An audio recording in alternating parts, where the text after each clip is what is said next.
Hello বন্ধুরা, আমি অনু update with অনু চ্যানেলে তোমাদের স্বাগত। আমি চলে এসেছি চিরসখা সিরিয়ালের আপডেট নিয়ে। চিরসখা সিরিয়ালে তো দেখা যাচ্ছে যে অনেক দিন ধরে বর্ষার খুব ডানা গজিয়েছিল।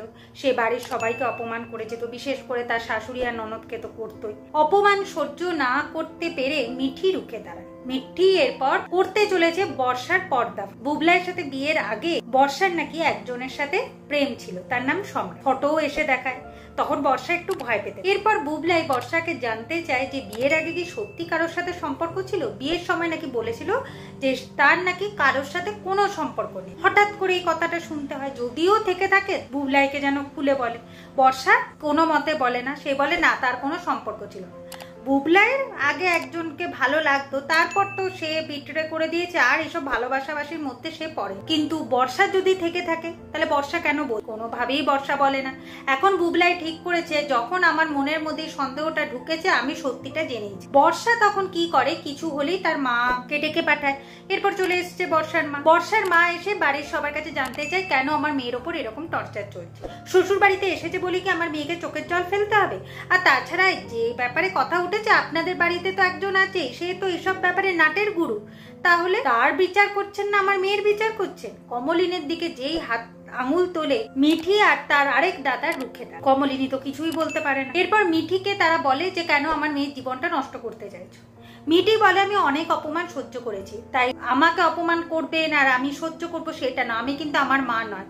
যদি বেশি অপমান করেন তাহলে কিন্তু আমি রুখে দাঁড়াবো। এখন সবাই জানতে চায় যে সত্যিটা কি হয়েছিল, কি কেন মিঠি এরকম কথা বলে। মিঠিকে যখন এত অপমান করা হয়, মিঠি এরপর সত্যিটা বলতে বাধ্য হয় যে হ্যাঁ আমি জানি, আর আমার কাছে প্রমাণও আছে। বৌদি ভাই সম্রাটের সাথে বিশাল প্রেম ছিল, গভীর প্রেম। তাদের এই সম্পর্কটা বিয়ে অব্দিও গড়িয়ে গেছে। তারপর আবার বৌদি ভাই 3 দিন হলো সম্রাটের সাথে বাইরে কোথায় পালিয়ে গেছে। বৌদি ভাইকে খুঁজে বের করতে ওনার পরিবারের লোকেরা পুলিশের দ্বারস্থ হয়। কি তাই তো? আমি কি কিছু মিথ্যা বলছি? তখন বর্ষার মারা তো কিছু বলতে পারে না, কারণ সত্যি তো এই ঘটনাটা ঘটেছে। তাও ওরা স্বীকার করে না, মিথ্যে বলেই যাচ্ছে, ঠকিয়েই যাচ্ছে। বর্ষা আবার ছুটে আসছে মিঠির কাছে, তাকে মারতে যাচ্ছে। মিঠি বলে খবরদার, আমার গায়ে একদম হাত তুলবে না, যদি বেশি বাড়াবাড়ি করো আমি কিন্তু প্রমাণ সহ সবকিছু দেখাবো। তোমরা আমার দাদাভাইকে ঠকাতে পারো, আমি তো বোন হয়ে আমার দাদাভাইকে ঠকাতে পারি না। এখন বুবলাই ভাবছে সত্যি তো, যখন মিঠির কাছে প্রমাণ আছে তার মানে তো কিছু একটা হয়েছে। এখন বুবলাই বর্ষাকে জানিয়ে দিয়েছে যে যদি আমার সাথে থাকতে হয় তোমাকে এইগুলো মিথ্যে সেটা প্রমাণ করতে হবে। বর্ষার মা তখন বলে যে তোমার এমনিতেই চাকরি নেই, তাও আবার তোমার কত কথা, আর এইরকম বিয়ের আগে অনেক মেয়েদেরই প্রেম প্রীতি থাকতে পারে, ওগুলো অত ধরলে হয় না। এরকম করে সে এখন সাফাই দিচ্ছে। কিন্তু বুবলাই বলেছে না, সত্যিটা আমাকে জানতেই হবে, আর বর্ষাকে যদি আমার সাথে থাকতে হয় তাহলে কিন্তু এই সমস্ত কথা যে মিথ্যে সেটা প্রমাণ করতে হবে।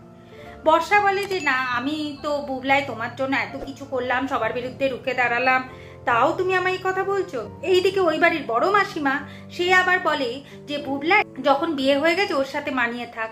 কমলিনীও বলছে যে যাই হোক, যা ভুল হয়েছে হয়েছে, সবকিছু মানিয়ে তাহলে এখন থাকো, আমি চাই না বর্ষা বাপের বাড়ি ফিরে যায়। এখন বুবলাই স্পষ্ট জানিয়ে দিয়েছে যে যদি এই সমস্ত কিছু সত্যি হয় তার মানে বর্ষা আমাকে ঠকিয়েছে, আর এই ঠকানোর দরুন আমি ওর সাথে থাকতে পারবো না, আমি ওকে ডিভোর্স দেবো।